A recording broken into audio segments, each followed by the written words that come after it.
we're back. It's always nice to be able to sit down with somebody who's doing real positive things in this world, doing good for a lot of different folks. We have such a guest right now. Her name is Cindy Webb. Cindy, welcome. Thank you. It's wonderful to be here. And you represent, or maybe, well, we'll find out. It's Paws for Paws, correct? That's correct. Help us understand what it is. All right. I'm the executive director of a nonprofit that's been here in Tulsa now for about 2 years. We provide pet fostering services for people that need to go inpatient or need treatment for, they need to go in for addiction treatment, mental health treatment. If they have, if they're homeless and they need medical care, we're here for them to take care of their pet. What we found was that many people would not go in for services because they had a pet and no one to care for it. And those of us who are animal lovers understand we're not going to abandon our pet. We're not going to give our pet away in order to get treatment. So the organization was started to kind of fill that gap and that need that was out there. Interesting group. Let's go back to the early days. How was it formed and what triggered it? Who started it? Well, a woman named Katie Inhofe was on the board of the Mental Health Association. Oh, my cat has just joined us here, so let me get her down. Katie Inhofe was on the board of the Mental Health Association, and she saw this happening time and again, where people were not going in for the services they needed. And she worked to try to get something going, and she finally decided in 2018 that it was just time to start it herself. So she began the organization in 2018. Interesting.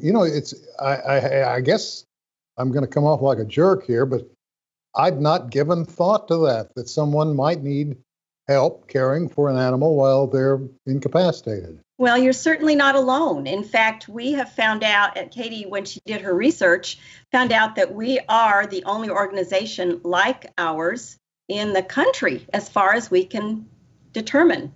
And people hadn't really taken it seriously, but it is a very serious issue. And we found that out even more as we've done the work, that for a lot of people, especially say an individual is homeless, the pet is their only family member, and they aren't going to abandon that family member in order to get treatment.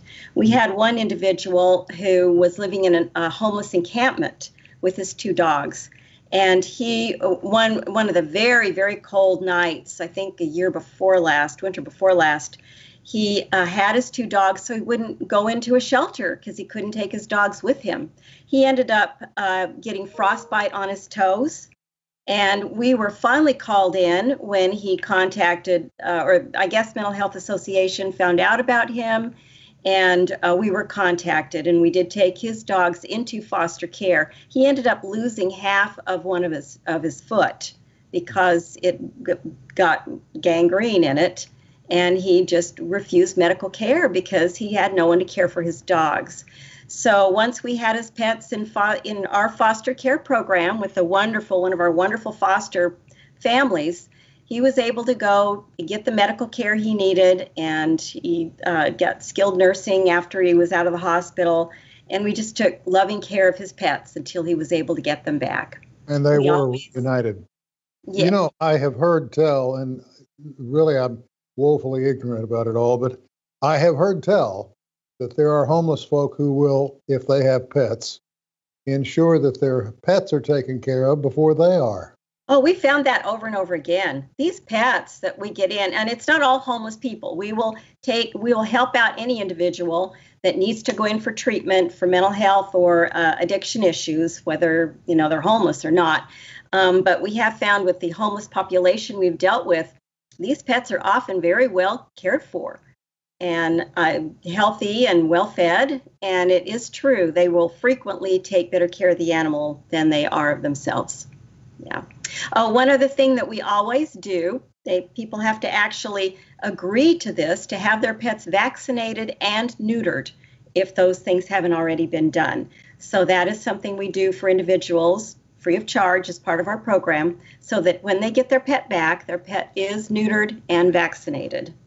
Now, when you let's say you take an animal in, where is it maintained? What do you have facilities? We don't have a facility. We have a wonderful group of foster families that care for the pets as though the pet Really? is their own, their own pet. And we're always looking for wonderful foster families. As our program grows, we do need more fosters, but we've got just the best fosters. I always reassure the individuals that come in are always nervous, of course, because these are like their children. How many times I've heard, this is my child. And I'm happy to tell them, hey, coming into Paws for Paws is like sending your pet to summer camp. We take such good care of your pet. Your pet's going to have a wonderful time. We really are careful fosters. I'm sorry. You must get calls from folks from all walks of life. We do, right? We do. They do have to have a referral from an agency. We don't take calls just off the street. We do get them, but then we tell them that they need to have their case manager or therapist or physician call us. We took in a dog and a cat this past week when the Sand Springs Police Department called us. They were aware of someone that needed to go in for mental health care. He had two dogs, or a dog and a cat, that he wouldn't leave, but he really needed to go in. So we worked with the Sand Springs Police Department. What happens if, God forbid, they don't return for their animal? We haven't had anyone just disappear on us. They love their animals and they almost always return. We have had a couple of instances where people have passed away while they were getting medical care. That's like not returning, Yes, right. But it's not willful anyway. I understand. Yeah. And in that case, we have so far been fortunate enough to find loving adoptive families for the pet. Thinking about the folks that you have, the wonderful volunteers that step in and take care of these animals, it's got to be a heart-wrenching experience because there's no way they can avoid becoming close to that animal. Well, I think most of our fosters understand that they're doing a special kind of volunteer work. Yeah. In really pet sitting, caring for the animal. And I think they do get attached sometimes, but they understand from the outset that there is no foster fail with our program. By foster fail, meaning I was going to foster, but I decided to adopt. Well, our animals are not up for adoption. And they understand that going in, that these pets will always be returned to their owners.